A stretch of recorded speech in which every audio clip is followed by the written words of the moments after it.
Ladies and gentlemen, thank you for standing by, and welcome to the Uber Technologies, Inc. Q2 2020 earnings conference call. At this time, all participants' lines are in a listen-only mode. After the speaker's presentation, there will be a question and answer session. To ask a question during the session, you will need to press star 1 on your telephone. If you require any further assistance, please press star 0. I would now like to hand the conference over to your speaker today. Thank you, Emily Reuter, Investor Relations. Please go ahead, ma'am. Thank you, operator.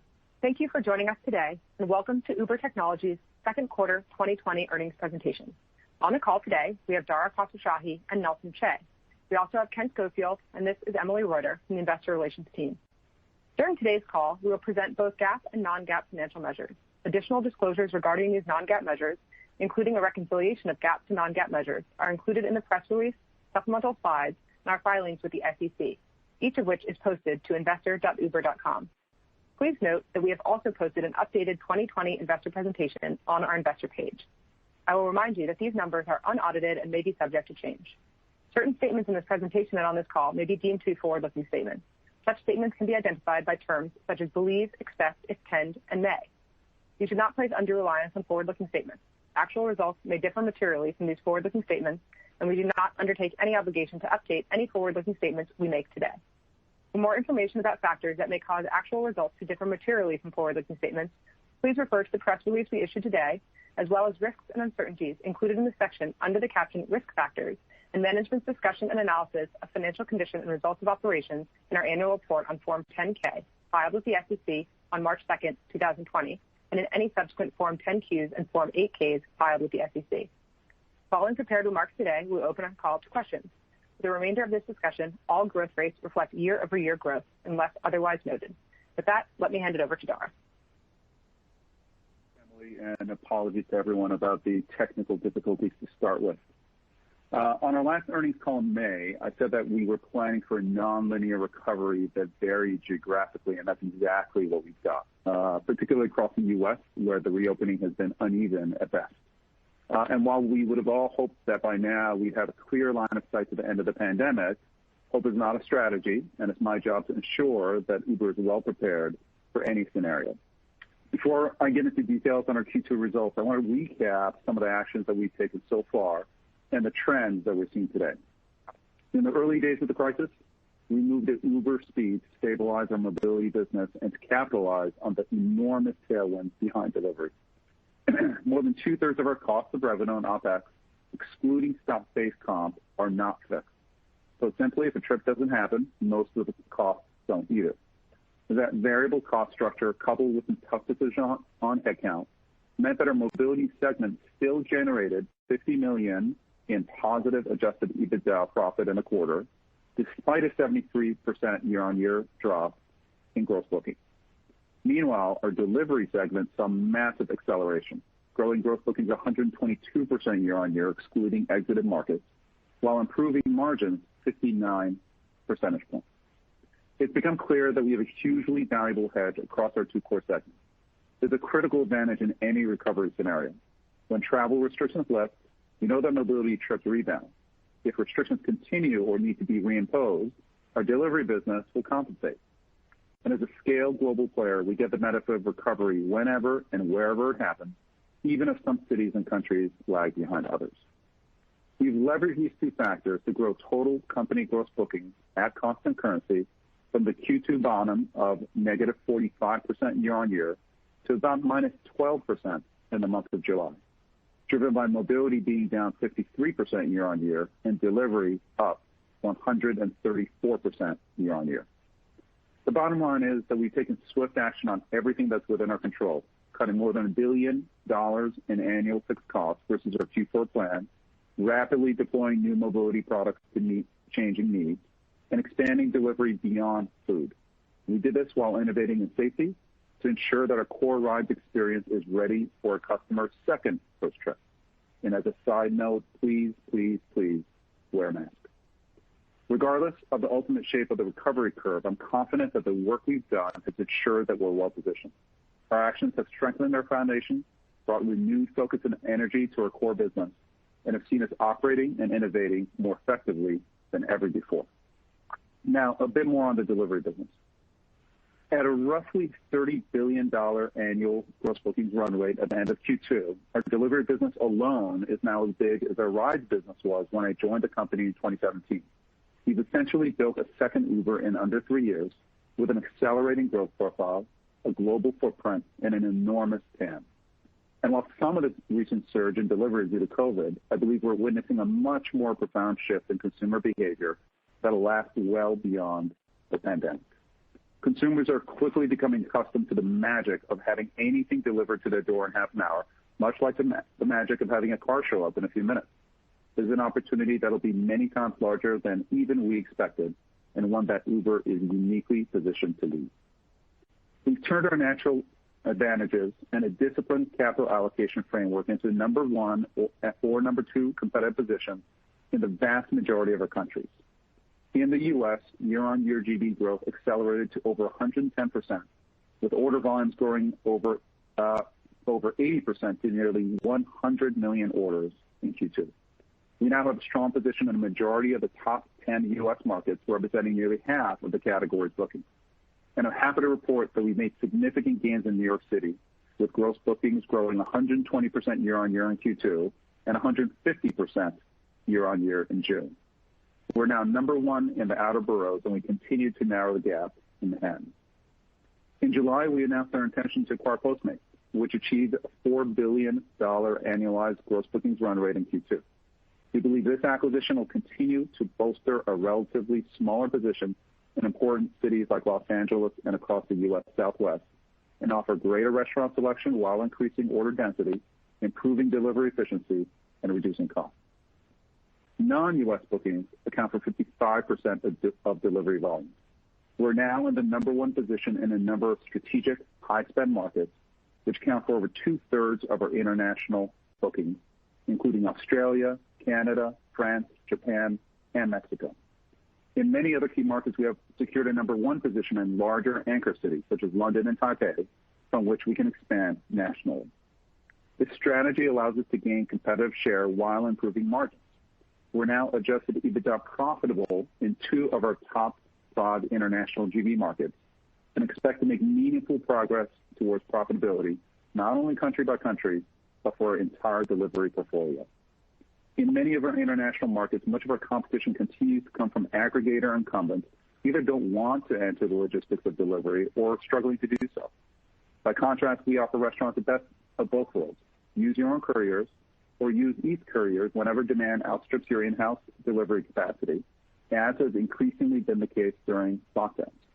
In many markets, we've seen that restaurants with their own couriers actually end up calling Uber Eats couriers around 30% of the time, demonstrating the unique advantages that we bring and one that we believe will hasten the shift towards a delivery model. Using our existing network, we're moving quickly into new delivery as a service offering, which we see as a very high potential opportunity. We piloted partnerships delivering home goods, pet supplies, and pharmacy items. In other novel uses of our networks, our Uber Connect option lets consumers send small packages to friends and family via UberX drivers. It's been a huge hit, particularly in Latin America, with 3 million trips globally since early June. And just last month, following promising launches in Europe and Australia, we've expanded grocery to the U.S., this time in partnership with Cornershop. Cornershop has seen incredible traction in Latin America, and we're excited to bring a strong product and execution to the U.S. The COVID crisis has moved food delivery from a luxury to utility. And as we add more use cases, our service will move from utility to daily need.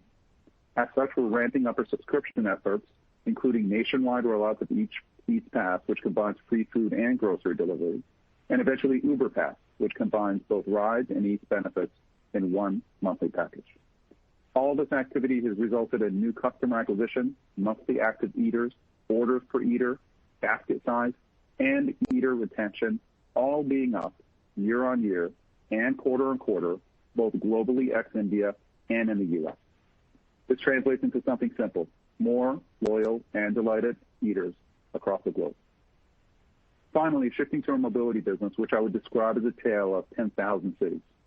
Our mobility recovery is clearly dependent on the public health situation in any given area. Asia ex-India is in the recovery lead. We've seen gross bookings in Hong Kong and New Zealand at times exceed pre-COVID highs. European trends have also been encouraging. France, Spain, and Germany, amongst others, have improved to being down 35% or less year over year recently.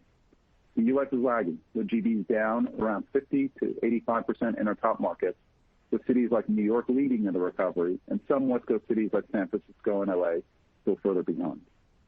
Our global geographic footprint remains a huge advantage, and we're seeing evidence that confirms what we've always believed, that when cities move again, so does Uber.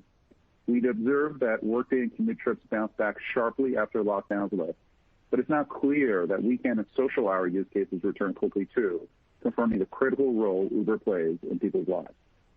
I'm also proud of the speed in which we reacted to extraordinary circumstances. Our long-standing focus on safety let us lead the industry with our door-to-door safety standards, a combination of new technology like mass detection, shared responsibility through enforcement of our community guidelines, education from health experts, and a partnership with leading brands like Clorox, Dettol, and Unilever. And thanks to our global scale, we've been able to purchase 30 million masks and other hygiene supplies for drivers, with more to come. Our global scope not only provides diversification during uncertain times, it also allows us to lean in and invest more in technical innovation than our competitors. We recently focused on 3 areas. First, we built new products for new use cases. Our hourly option lets you book one car for several hours so that you can run errands without having to request a trip at each stop along the way. And our Uber for Business team has built a new shared ride solution which matches only employees from the same company. Look us up if you want to get back to work safely and affordably with your coworkers. Second, we're doubling down on adding new vehicle types like taxis. We've seen that taxi drivers have increased their time on Uber by 25% during the pandemic, and we believe we can help them find new sources of demand. We reached a big milestone with our taxi launch in Tokyo, and yesterday's acquisition of AutoCab in the UK will deepen our taxi offerings. We're also adding auto rickshaws and motorbikes since we expect many riders in emerging markets to shift from public minibuses towards these lower cost options. Third, we're becoming a key partner for transit agencies to help them deliver more efficient, accessible, and equitable service.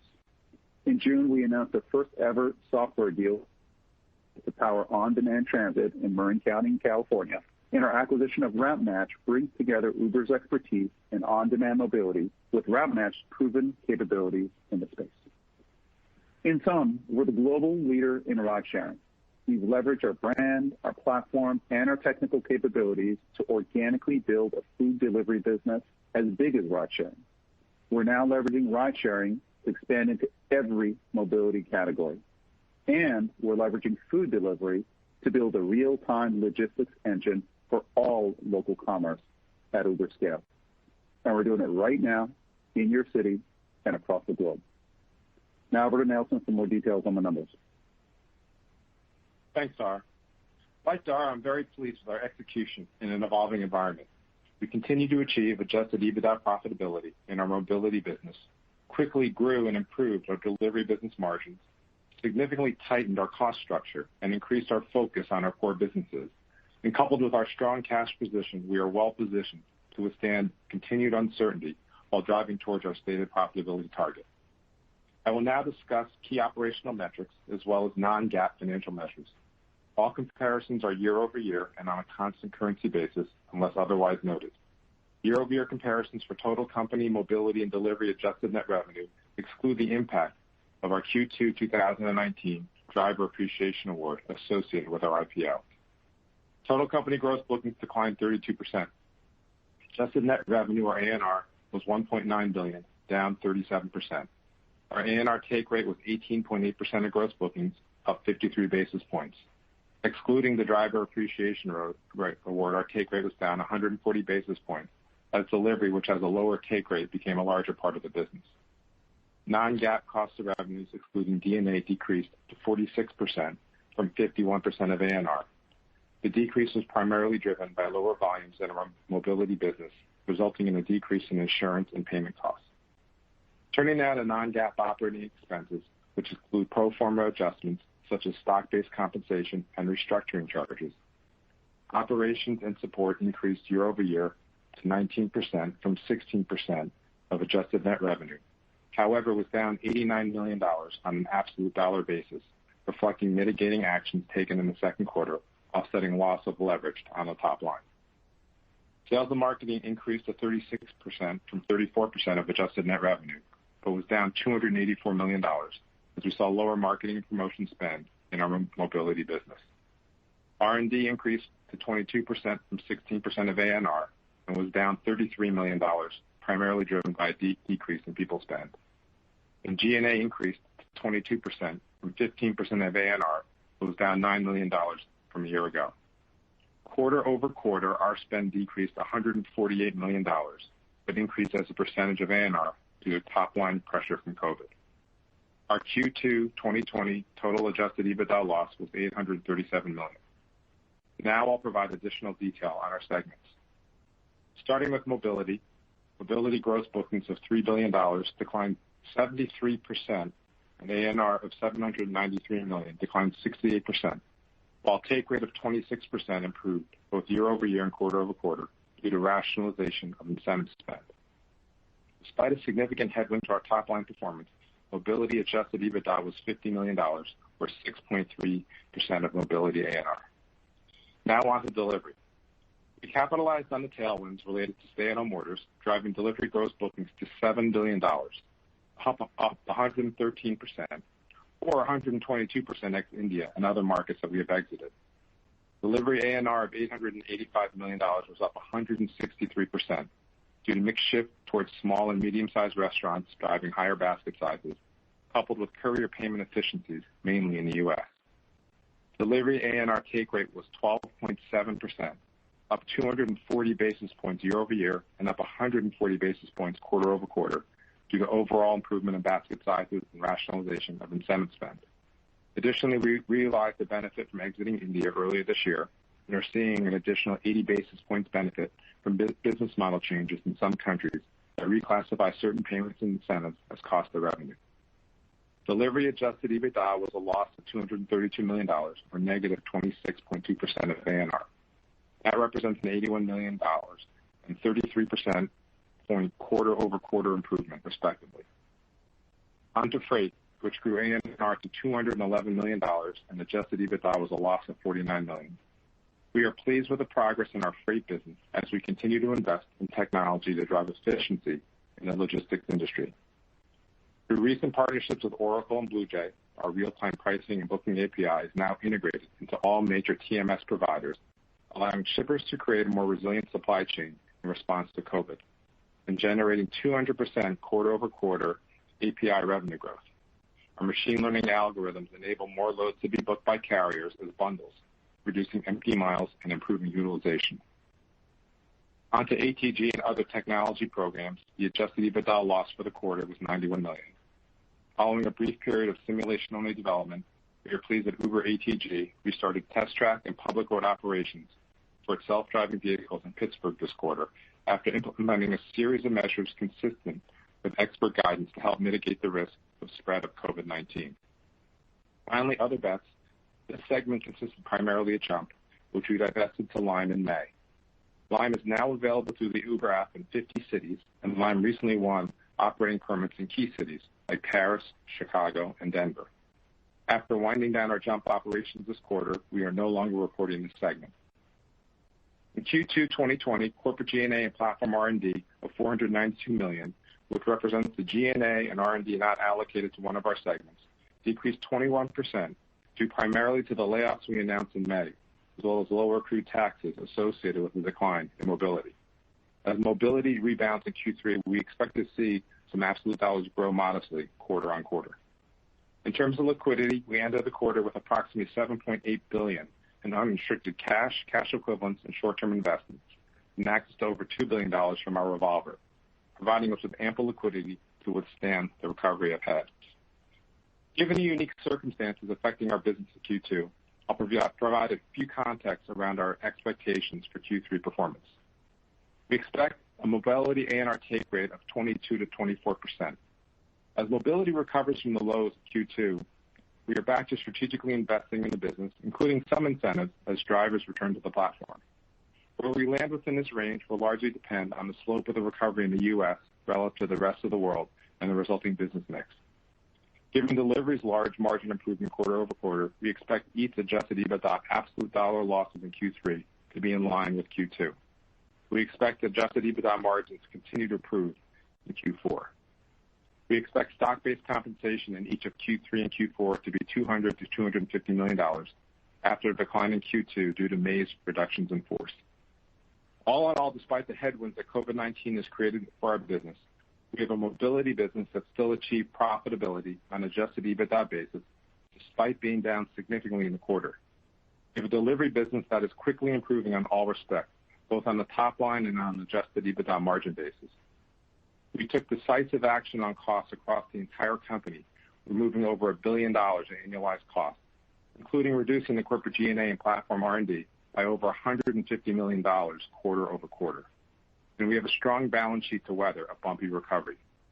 All this taken together gives us continued confidence in our ability to achieve quarterly adjusted EBITDA profitability sometime in 2021. And with that, let's open it up for questions.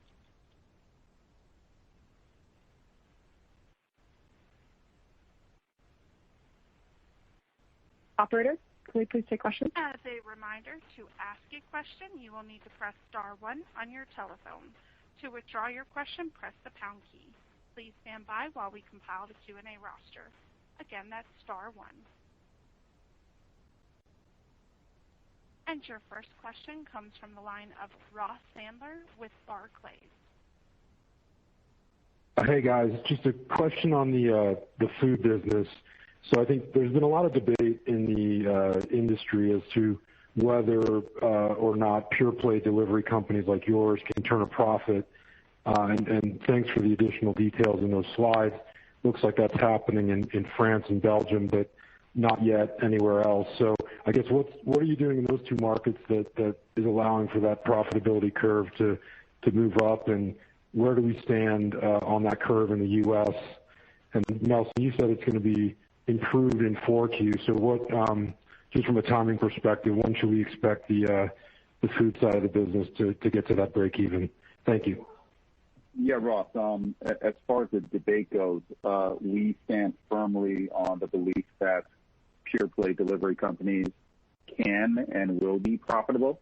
And we think it's a pretty easy answer. Like, we don't think that debate is worthwhile, so to speak.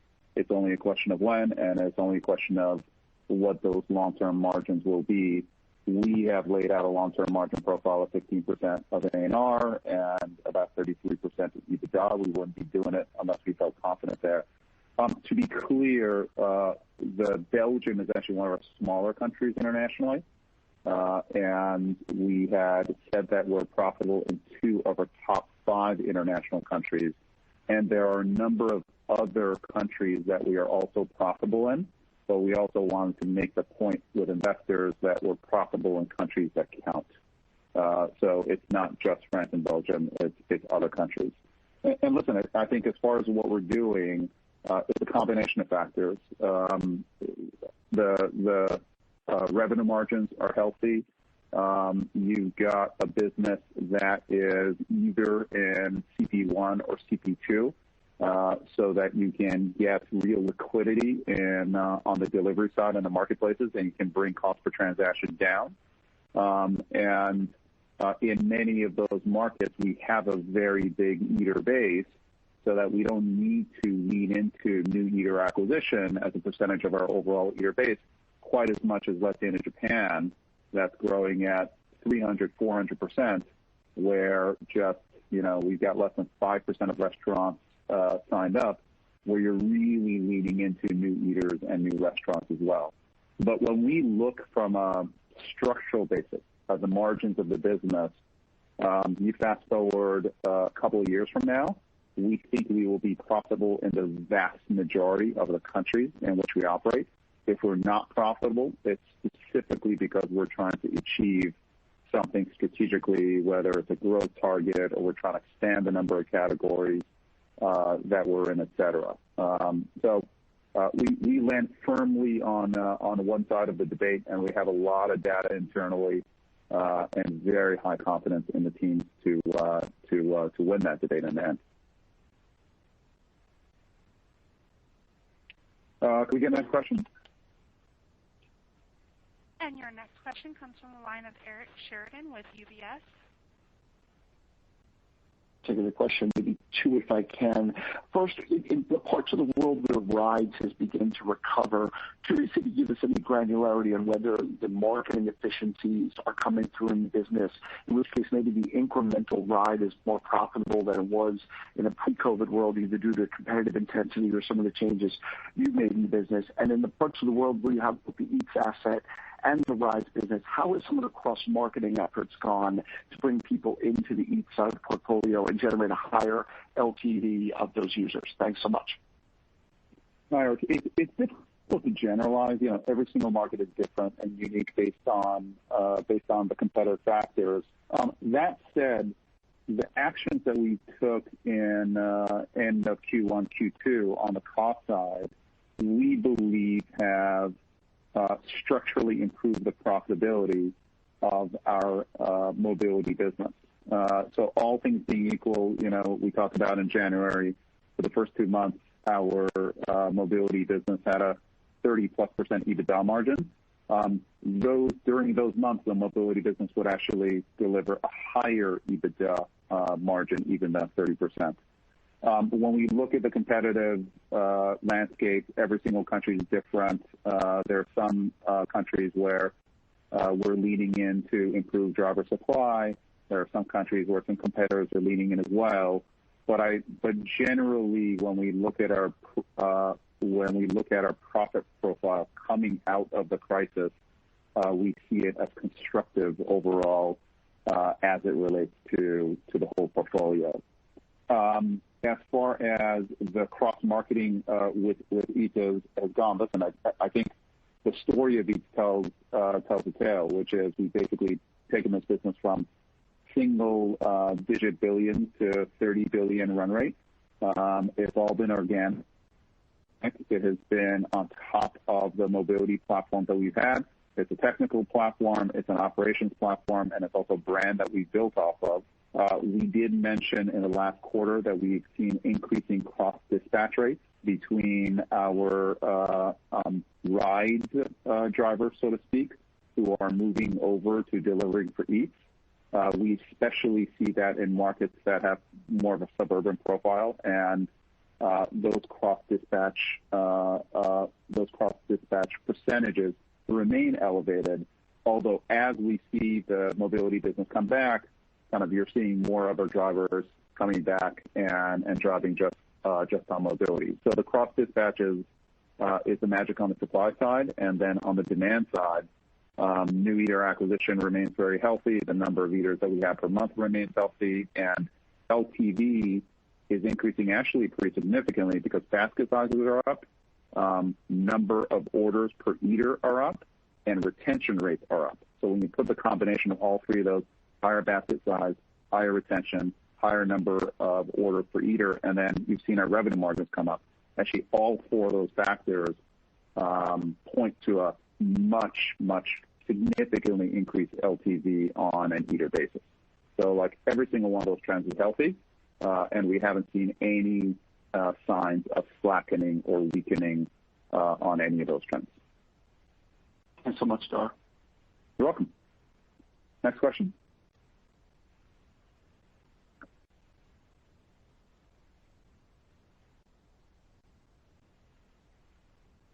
Can we get a next question?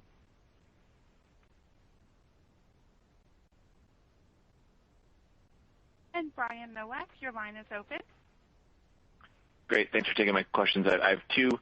The first one, Dara, on delivery as a service, sort of moving beyond Eats and people. Curious to just hear about some of the one or two of the key strategic steps and investments that you think of being the most important to overcome, that you think are really going to help determine the timing of that business scaling and sort of your timing of when you can really realize that opportunity of delivery as a service. And then the second one on Eats, just so we can sort of understand the underlying health of this business, any help on how fast the number of eaters or delivery MAPCs is growing right now, and how do we think about Eats bookings trends into the third quarter? Thanks. Sure, Brian. As far as the kind of strategic pillars that we need in order to expand into adjacent categories, it really is about supply and demand. So on the supply side now, we have over 10,000 partners who have partnered up with us. These are, grocery stores, marketplaces, essential stores, et cetera. You first have to establish the supply into the marketplace. And frankly, with the environment being what it is, with home delivery just becoming an everyday use case for every single category, we're not having a problem building out the supply on a local basis. Once you build up the supply, then you've got to build up the demand. And that's really where consumer habits come into play. And consumer habits are actually difficult to change. So we are merchandising these new categories on the app in different ways. We have actually pretty useful experience on the mobility app where we have been upselling, what we call R2E, riders to eaters. So we are having some experience as to how do you introduce a new product to an audience without cannibalizing that audience. We've been doing it for more than a year on the Rides to Eat side. So we're going to use the same exact experience on the Eat app in order to introduce eaters into the new categories. So you might see some services that allow you to pick grocery as a separate category. You'll see grocery appearing as a new category on the Rides app.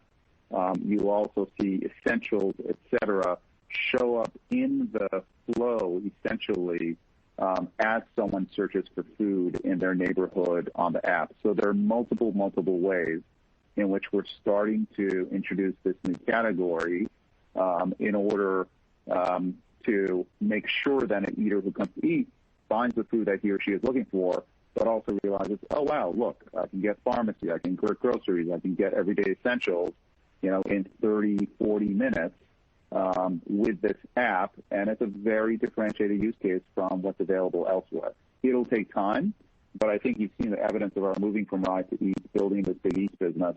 We're going to use the same exact learnings to build the adjacent categories. Now, are also acquiring the majority of Corner Shop, which has been grocery, which has been focused purely on grocery, has a great entrepreneurial team, has built a great business in Latin America, moving over all of those learnings because they're unique learnings in terms of picking and packing, et cetera, getting a team that's solely focused on groceries so you already have a best-of-breed solution, and then introducing that best-of-breed solution to the millions of riders and eaters that we have is a great shortcut that was made possible as part of that acquisition. Nelson, do you want to answer the second question as far as growth trends? Yeah, sure. So in terms of the growth trends, our MAPCs were up 70% in the second quarter, year over year, accelerating in July. The new eaters in the second quarter were up over 50%.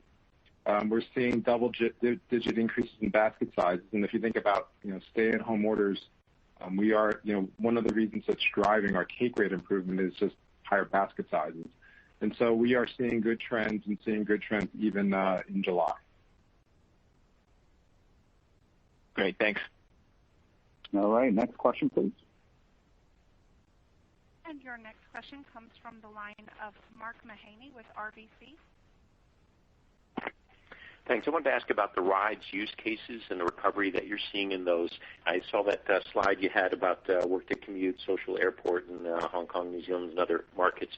Do you think that's generally representative of what you could see? And I guess what I'm trying to get at is as we go through kind of a structural change in work from home, there's the possibility that we will just have fewer work commutes, structurally going forwards. But so just comment on that addressing that risk, that part of your business is just going to be structurally under pressure for the next couple of years as we just commute less, and then what data you've seen so far that either supports or refutes that suggests that commute rides, can come back quickly. Thanks. Yeah, Mark, we've been desperately looking for trends to identify ways in which the future would be different from the past. And frankly, we haven't come up with any. So Workday is back. Workday Commute is back. workday commute in a couple of these markets, Hong Kong, New Zealand, Sweden, was already at certain points above kind of pre-COVID highs. So why the hypothesis of stay at home is a strong one, it's especially strong, in tech corridors. The reality that we're seeing is that as cities open up, then people get back to work. And that's the only pattern that we can discern at this point.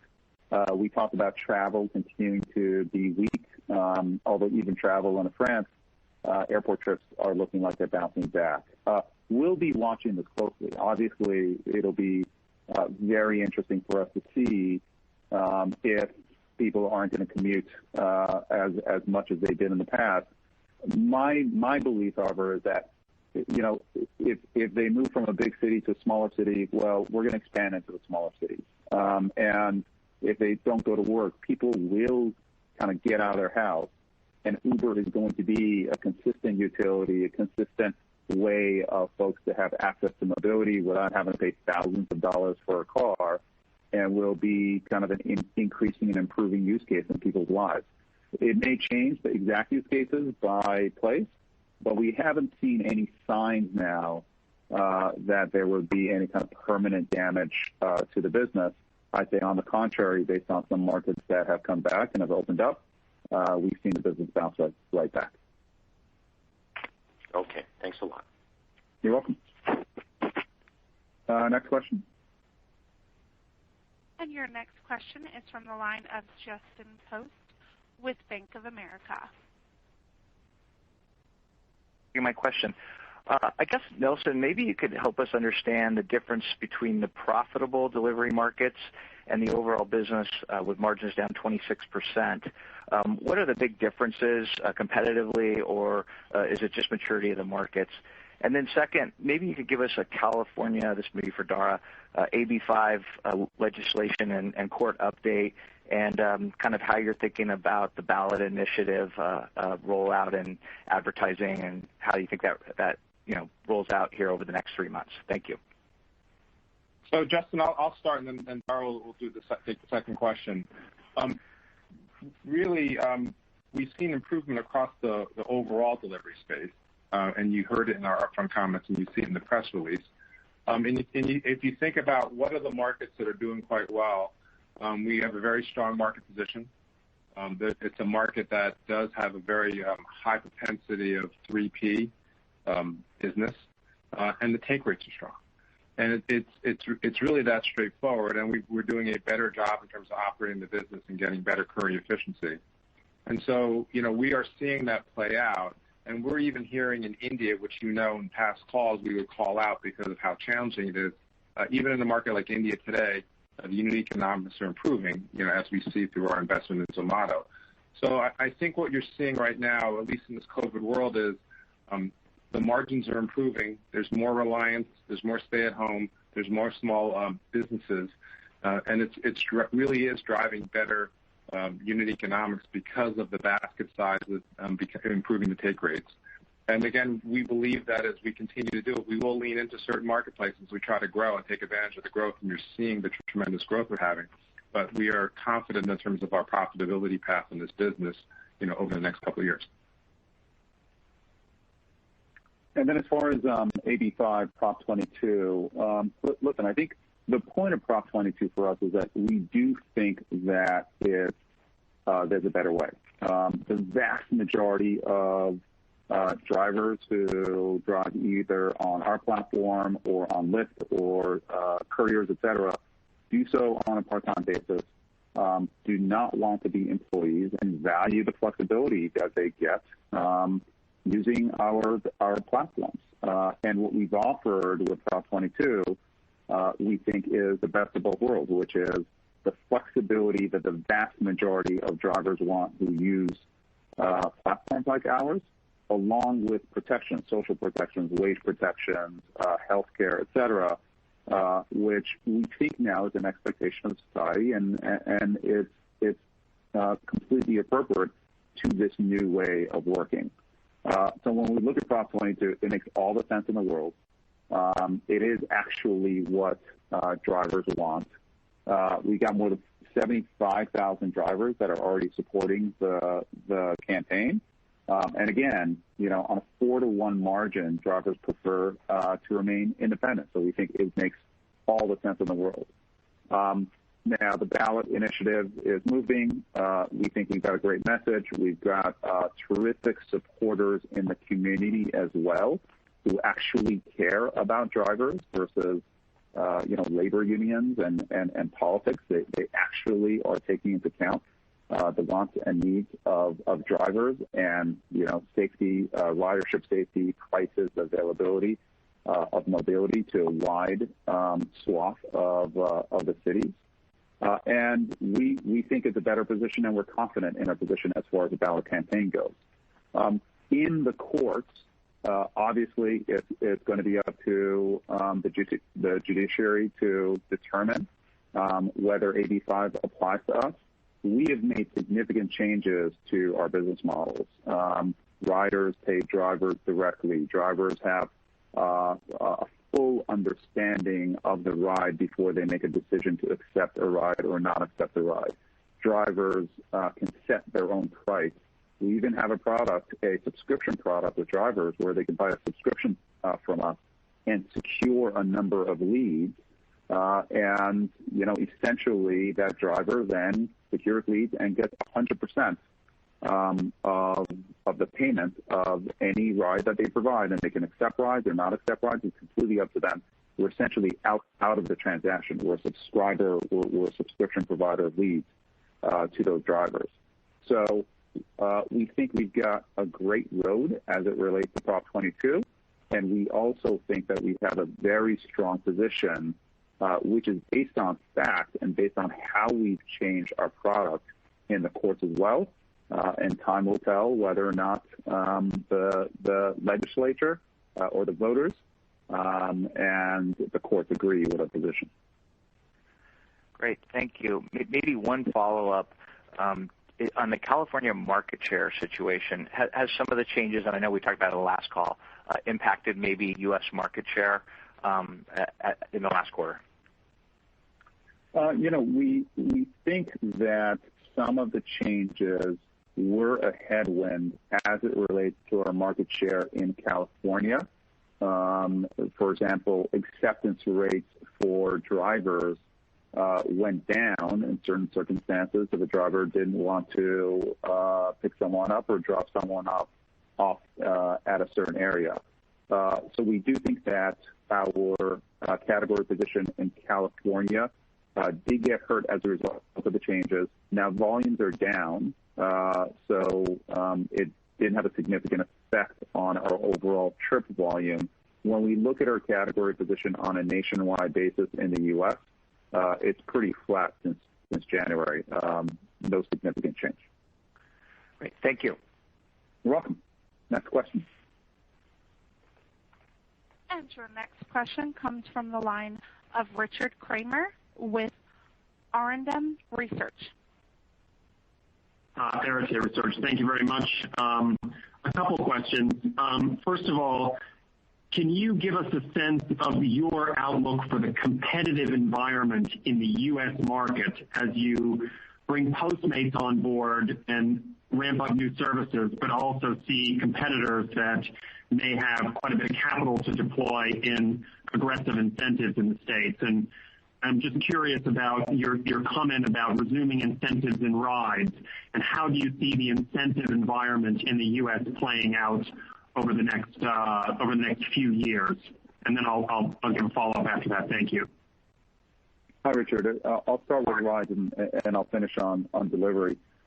Listen, I think on the rides market, what we've seen, the pattern that we've seen, and as it relates to the competitive environment is ourselves, our largest competitor, has transitioned from focusing on incentives to buy or establish share or category position to focusing on service and focusing on brand and focusing on technology to establish category position.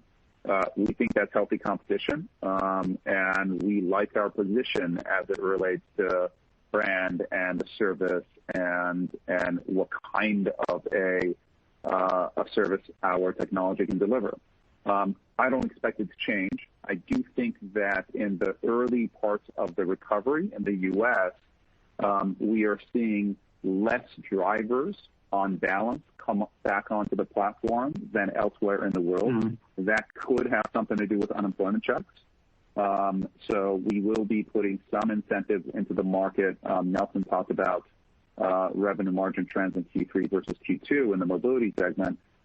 That's because we intend to lean in a little bit to make sure that we have kind of the right kind of liquidity in the U.S. market. Outside of the U.S. competitive position, again, there are certain flare-ups, but we're very confident, and overall, you see our mobility profitability in Q1. Even in a very tough quarter, we think our profitability profile will improve in Q2, Q3, Q4. Q3, Q4. We don't see any change there. As far as the delivery segment goes, listen, the U.S. is a very competitive market. Obviously, you've got DoorDash, you've got Grubhub, but then you've got Amazon in the marketplace. You've got grocery players, et cetera. This is a broad market. We don't define it as just food.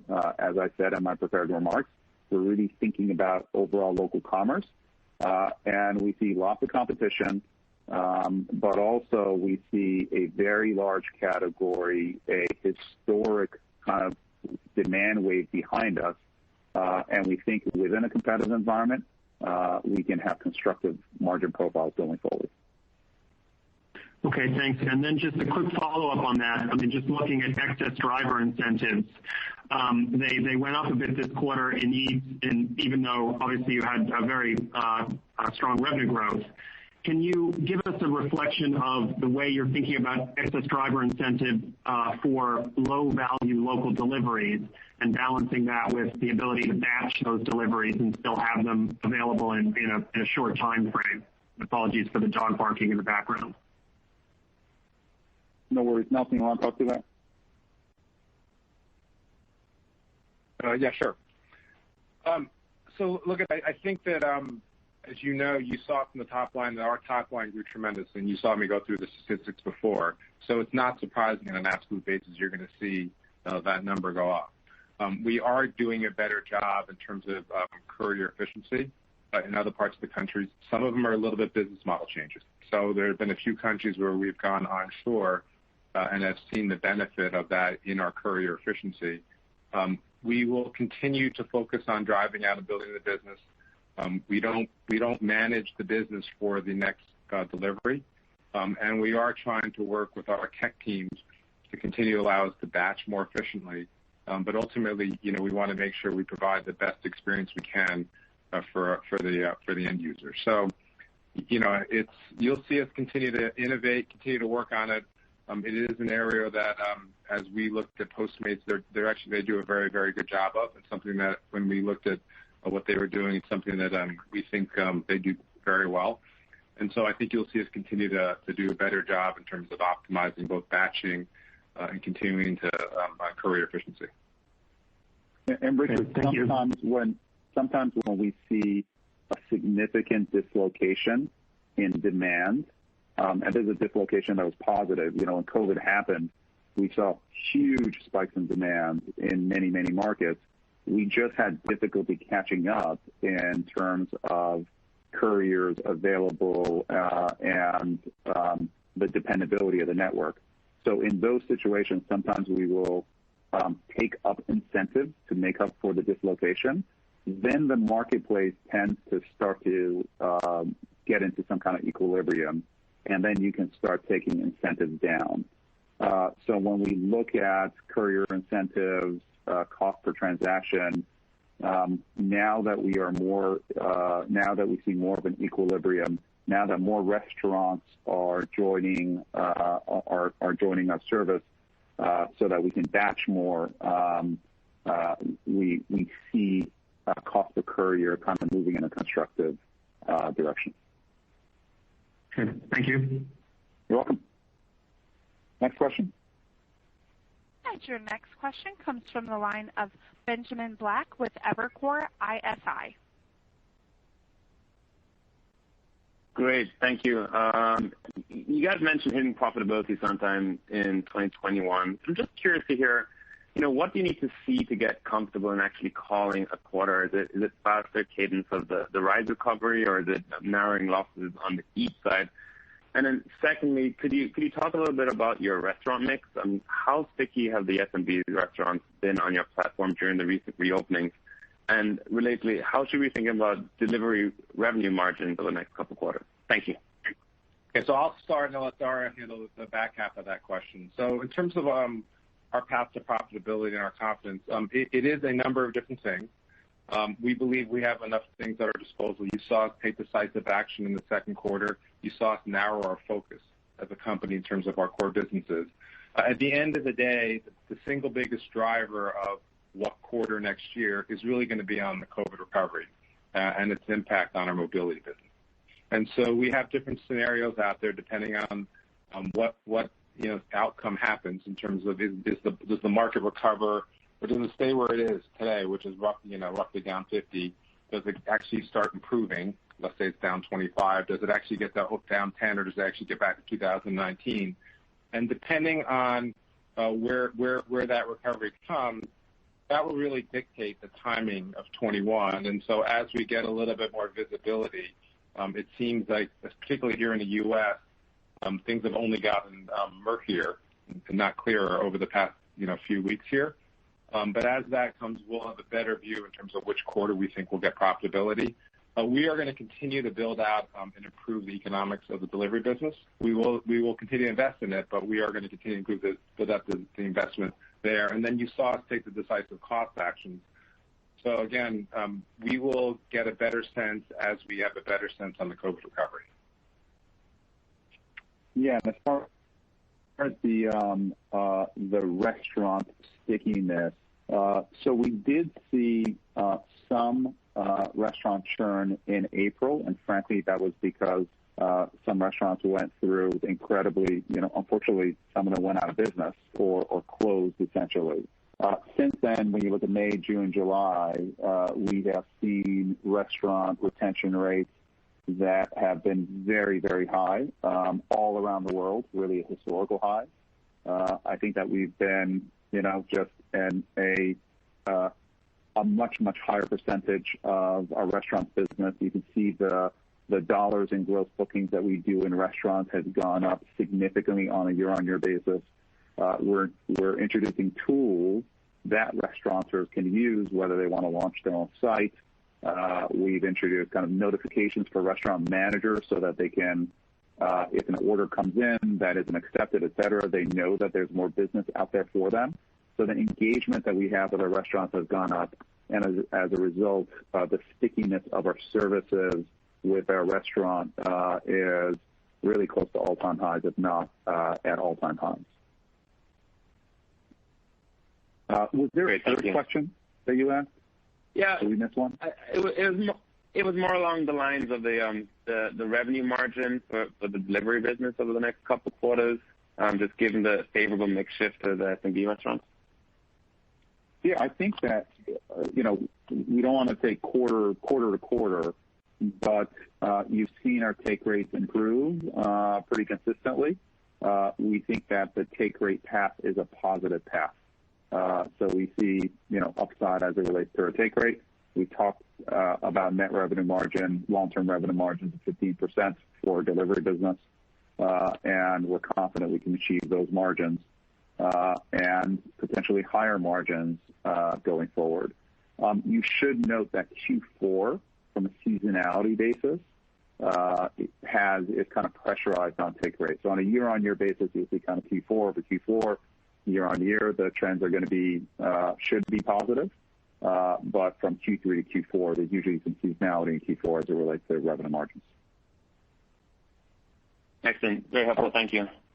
You bet. Next question.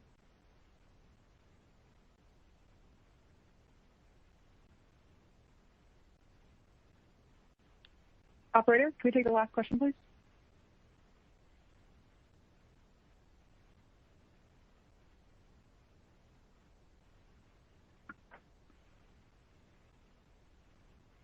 Hello, operator?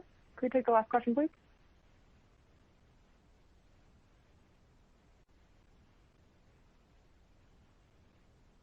looks like we're missing the last question. All right, everyone. Thank you very much for joining us in Q2. It was a tough quarter, but I am just incredibly proud of how the teams executed. I think that we pivoted in a big way. We took some tough actions as it relates to cost. We said goodbye to some dear colleagues of ours, but we have secured the path forward. And while we can't predict the road to recovery, we've got a business that is just moving in an incredibly positive direction as it relates to delivery. And on the mobility side, we are seeing the bounce back where countries are bouncing back. I think we've proven to you again and again that we can deliver, and that when cities open up, Uber opens up. And we're very hopeful of what we see going forward within the context of a very, very tough environment. It has been this kind of hopeful look forward is only possible because of incredibly hard work of our employees and the drivers and couriers who are out there on the front lines. So many, many thanks to everyone involved, and thank you everyone for joining us.